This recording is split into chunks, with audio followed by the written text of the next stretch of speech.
मैं भी इनकी लिस्ट में हूँ और ये समझ लेना एक के बाद एक सबके साथ यही जुल्म हो रहा है। अगर हम अपने इतिहास को पेश करेंगे तो इंशाअल्लाह इनकी हिम्मत नहीं हो सकती कि हमारी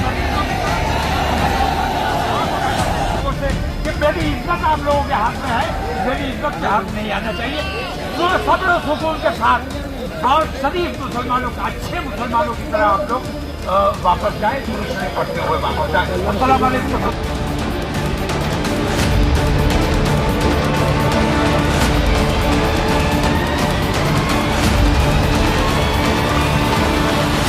खौफजदा करके मैं हुकूमत को सिर्फ ये दिखाना चाहता हूं कि मैंने जो बात कही थी कि हमने अपने नौजवानों को कंट्रोल किया हुआ है, अगर कंट्रोल से बाहर हो गए तो हुकूमत के लिए बड़ी दिक्कतें पेश आ जाएंगी।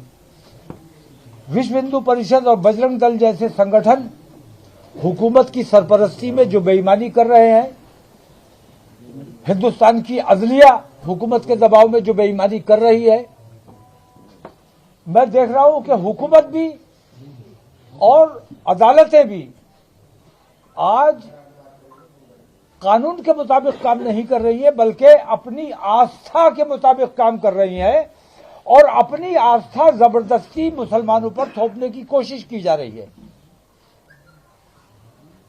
मैं ये कहना चाहता हूं कि अगर ये जुल्म ज्यादती इसी तरह जारी रहा, विश्व हिंदू परिषद और बजरंग दल जैसे आतंकवादी संगठनों को कंट्रोल नहीं किया गया तो मुल्क के हालात खराब होने का अंदेशा है, जो हम किसी कीमत पर नहीं होने देना चाहते।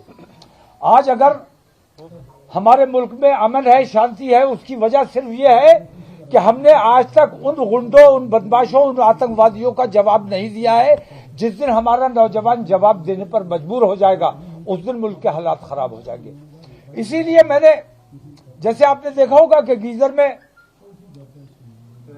सेफ्टी वॉल्व लगा होता है, लावा अंदर अंदर बहुत पनप रहा है, बहुत बड़ा ब्लास्ट हो सकता है। मैंने ये छोटा सा काम करके लोगों के जज्बात को कंट्रोल करने की कोशिश की है और सेफ्टी वॉल्व का काम किया है। मैंने उस प्रेशर को दूसरे रास्ते से निकाला है ताकि वो जो हमारे शहर का अमन खराब ना हो। हुकूमत को हमारा इसमें साथ देना चाहिए। अगर हुकूमत दंगा और फसाद चाहती है तो हम तैयार हैं, न पुलिस की लाठी से डरते हैं, न गोली से डरते हैं, लेकिन हम अपने शहर के अमन से और अपने देश के अमन को बनाए रखना चाहते हैं, इसलिए हमने जवाब नहीं दिया है। मेरी मांग यह है कि मुफ्ती सलमान अजहरी को फौरन रिहा किया जाए और ये जो बुलडोजर की कार्रवाई चल रही है, असल में मैं बुलडोजर की कार्रवाई की मुखालफत इसलिए कर रहा हूं कि ये कोर्ट का काम पुलिस ने अपने हाथ में लिया हुआ है। जब अदालतें मौजूद है, किसी ने अपराध किया है, उसको गिरफ्तार कीजिए, अदालत के सामने पेश कीजिए, अदालत उसे सजा दे या जो भी करे।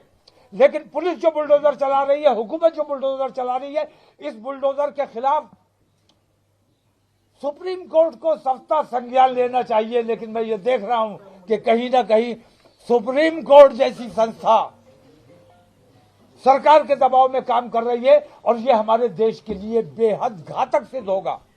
अगर देश में अमन चाहिए और भाईचारा चाहिए, जो हुकूमत की भी जिम्मेदारी है और हमारे सुप्रीम कोर्ट की भी जिम्मेदारी है, तमाम अदलिया की जिम्मेदारी है, अगर ये अमन व अमान बनाए रखना है तो बुलडोजर की कार्रवाई बंद होनी चाहिए और पुलिस को जो ज्यादा इख्तियारात दिए हुए हैं, उन इख्तियारात में कटौती की जानी चाहिए।